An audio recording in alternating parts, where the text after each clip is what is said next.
when you're in this other place, it's so different than here because you're naked over there.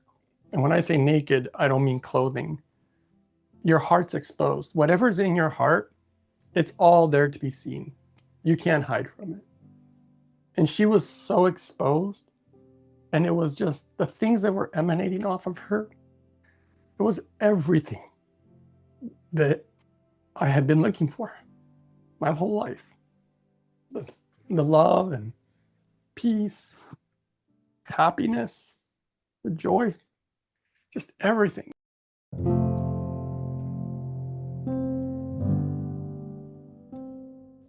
So some wild, crazy day happened, and I won't go through all the details because it would be way too long.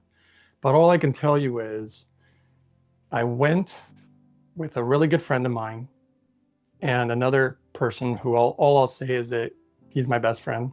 So two very good friends. And we decided to take a little trip. We just went to this particular place. It was in a canyon. There's a beautiful river. It's just such a gorgeous, gorgeous place. And all I can tell you is that something, and I don't know what it was, but there's something that came over me.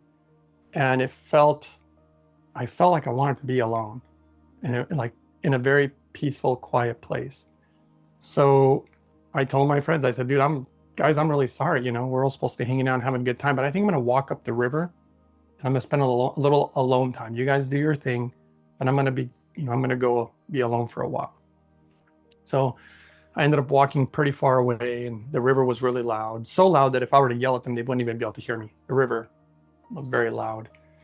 And I'll leave a lot of details out because this is a very long thing. All I can tell you is that I sat on a very big rock that was right by the river. And I have a name for this day because this is the day that changed my life. See if I can do it without crying again. The crying is because there's just been so much pain, that's why. And so I sat there, and I don't know what it was. I was just wanting to be quiet, and I started listening to the water and just sitting there and closing my eyes a little bit. And then I started kind of going into such a peaceful mode, and I started hearing my heart, and I could hear that it stopped. My heart would stop. And it was really odd because every time it stopped, I felt like I was inching closer to death. I just felt it. And it kept getting longer times without beating, and then boom, it would just keep me alive just barely. And then it would do a flutter, and it would do this thing. And I honestly thought I was going to die that day. I was like, I think my heart's stopping. Like, what is happening? But I didn't care, right? I was like, okay. I wouldn't consider myself a fearless person, but I do a lot of strange things that seem like pretty fearless. There's people who've told me, they're like, man, I think you're like the bravest person I've ever seen. And I'm not a brave person. I don't consider myself that. But I wasn't afraid of death. If anything, I hate to admit that I longed for it. I hate saying that. So as I inched ever so closely, and my heart was stopping, and I felt myself drifting away, and I started going through. It's almost like I quote scripture on this one because it was so similar to, as I walked through the valley of the shadow of death, I will fear no evil. It was so much like that, and there was so much darkness.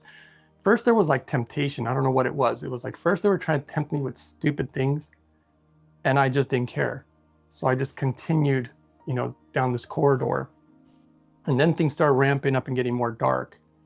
And the deeper I got, I realized that whatever it is that was happening, something was trying to stop me.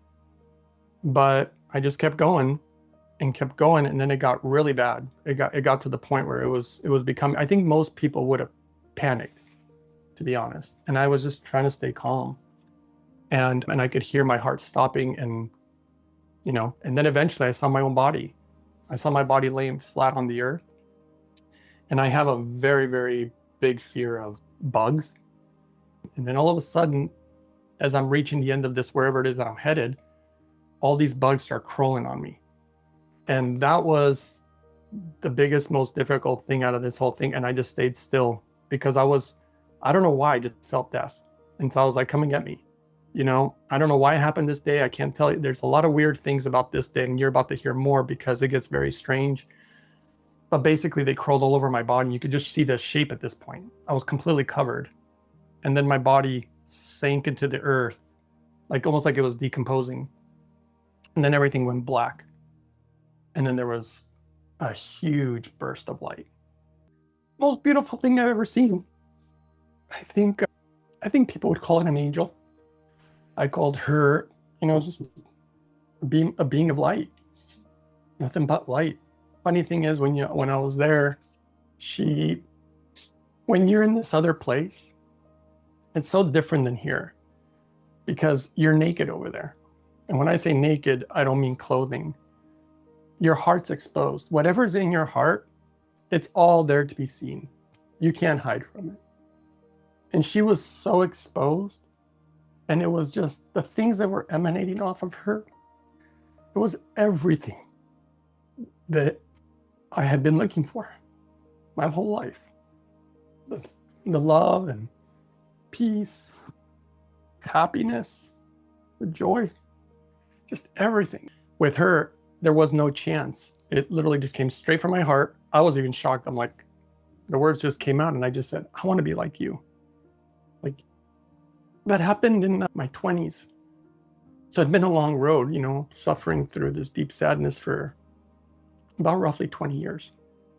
And I just said, I want to be like you. And I'll always remember her response. She said, you are me, and I am you. And that's what she told me. And then immediately, still the doubting Thomas that I am, I immediately started not trying to correct her, but this is what I did. I was like, what are you talking about? Look at me. I'm not like you. You're so beautiful. And I am such a flawed person. She didn't say anything. The thing about her was that it felt like she basically said, and you could feel it from her, she basically said, I spoke truth. And that's all there is to it. Like, she doesn't repeat herself. She doesn't try to argue with me about this whole thing. Then we just spent time together. I was just there with her. And then, what was funny? The whole time I was there, I know that she could see my heart. She could see everything about me. And that's why it was ironic that I tried to point it out to her. I was like, look at this, I'm trash, and it's not like she didn't know what I was. And she reached out her hand and she took my hand and we started to fly away into the heavens, or what we would call like the cosmos or outer space. And as we began to drift away, I could see planet Earth as I was leaving. And as we were leaving, I felt something like stop, almost like basically I would call it what the Buddhists call it, and even Christians have a word for it, but attachments.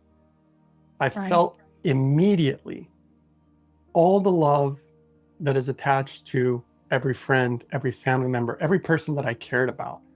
And then the final attachment was to my body, to my ego, right? Because I'm this male, blah, blah, blah. I don't see things like that, but clearly I'm in this body, right? And that might bother some people these days with this whole talks, but anyway, sorry. But so I felt that. And I remember feeling so much love for everybody that I was about to leave. And I remember feeling a little confusion because I actually felt like I should go back. I was like, oh, I love them so much. I never felt like that during life. During life, I was in so much pain. And now I'm seeing life in a totally different way. And I feel all this. And so I'm with her. I'm pulled between these two directions. I'm stuck right here.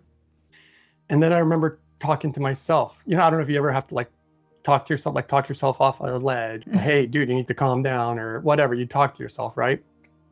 And I told myself, because in this moment, I was so elated that you kind of forget what you did feel like my whole life. So I told myself, I'll always remember this too. I was like, dude, you wanted this. Isn't this what you wanted? And I'm like, oh my God, that's right. And it was a really hard decision to make though, because I felt all that love still, but I was like, no, I'm going to override that. I remember what I wanted. And although it was very difficult, I let go. And she took me. And as she took me, I didn't realize there's a lot of things that I won't be sharing in detail, but there's a massive amount of information. Maybe a lot of people disagree. But basically, stars are doors. They're doorways. They're doorways for the spirit.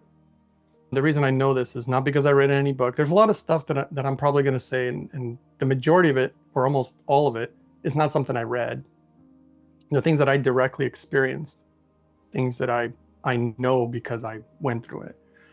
And she took me to a star. I think that's why they call them star gates, because the word gate and the word door, it's the same thing. And so she took me through one, and when we went through it, we shot at a ridiculous speed. And we're going through this thing at a crazy speed. I can't even begin to try to explain how fast we were going. And then we hit another one, and we just turned direction, started going a totally different other speed. And then boom, and it was like we were traveling, and wherever it was super far away. Like there, you couldn't see planet Earth at all. We were not even close. In fact, I remember feeling like I am so lost out here, and I have no idea where I'm going, and there is no way I can make it back to planet Earth. Zero chance. I'm way too far away, and I don't know the way. She knows the way. Little ironic is that I also felt like I was merging with her the more that we traveled. Like we were becoming almost like one, which was kind of odd. To this day, I still oftentimes wonder, like, she said, "You are me and I am you." Was that me? Or a little confusion about all that. You know, I still have a lot of questions, right? All I try to do is be very, this is my whole methodical thinking and trying to be very, like, I don't like placebo to get in the way, or belief systems. Like, I don't believe this or believe that. I didn't see Jesus there. Anybody would want to know, you know, like I didn't see Buddha either. You know, this is what was happening. And we're traveling the cosmos for quite a while. And then eventually we arrive. I'm not going to go, okay, this is really odd, because I arrived and there's like what appears to be like a council, like these beings in a circle, like out in the cosmos. And they spoke with one voice in unison. And they told me something. I'll only share part of it, but they said, "We've been waiting for you." And it just crazy hit me, because in that moment I realized these guys knew who I was. I'll just say that they opened almost like a doorway or a portal. And it was at the center of them. So they're in a circle and they open this portal. And I felt, obviously, the way they communicate with you is very like beyond telepathic, but kind of like that. And they were letting me know, this is for you. So I'll tell you, I didn't even have an inch of fear. Didn't even think about it. I just, yeah, okay. You know, it felt actually like an honor, you know, for them to be doing it. It felt like there was almost like a level of sacrifice. I don't know why, but so I go through the portal, and that's where I met God. And I know exactly what he looks like, I know exactly what he sounds like. I could tell you a whole lot of things about him, and it explains so much. But it was unlike anything I'd ever heard about. He's not some white guy with a white beard or, you know, whatever. It was so beyond even any idea or concept that I'd ever had in my head, that I honestly didn't recognize him at first, because it was beyond ideas, I guess, that I'd ever had. And I spent a lot of time with him. So I hear the water, and then I can hear my heart beat all of a sudden, boom, you know, and then it was like, oh, my body's still there. It's like it felt like it was barely hanging on by a thread. Like it was on the verge of life and death. And so I was a little surprised. And by the way, this is already, I was on the other side, not for like 5 minutes or 10 minutes. It was hours. I had spent so much time over there in different realms and different places, and so much that I'm actually leaving out. I'm leaving a lot of details out. And so then, for whatever reason, I decided to see if I could open my eyes. And I attempted to open my eyes very slowly, where I was still with the Almighty out there in the universe. And I opened my eyes, and now I'm here on Earth. I'm in two places at one time.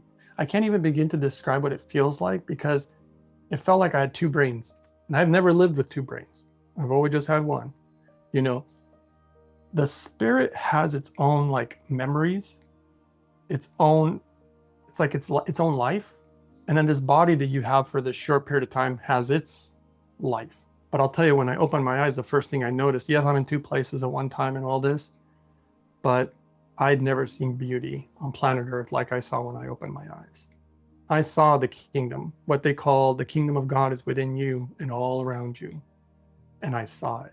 And I saw the beauty and the light in everything that was alive. And it was unbelievable.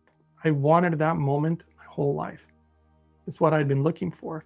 In fact, at one point it was kind of funny because I remember asking him, I was so mad about what had happened to me as a child that it caused so much pain. And I prayed to God all the time when I was a little kid, asking for help. Help me, get this thing off of me, or what is going on with me? And I don't want to feel this pain anymore. And I prayed so much, and I got to the point where I just didn't even believe in God anymore. I'm like, there's clearly no God. Nobody's answering my prayers. None of the religions work. Nothing's working. You know, I was so frustrated. Reading the spiritual books, they're not making me happy. Like nothing was working. I was so utterly frustrated that like forget about it. I know he does now. So I mean, it's clear as day. He definitely exists. I already know. But I needed this to believe that. I love that maybe the Bible says these beautiful things like, as blessed is he who believes without seeing. I mean, that's great. That wasn't me. Like, I don't know why I wanted proof. I needed proof. That's just me. Now I'm all in. I already know. It's not even all in. I already know. It's clear. So we're looking at these mountains, and I remember I could feel it all the way down into like the marrow of my bone. I felt every single thing in my body down to my bones. Any doubt I ever had was gone.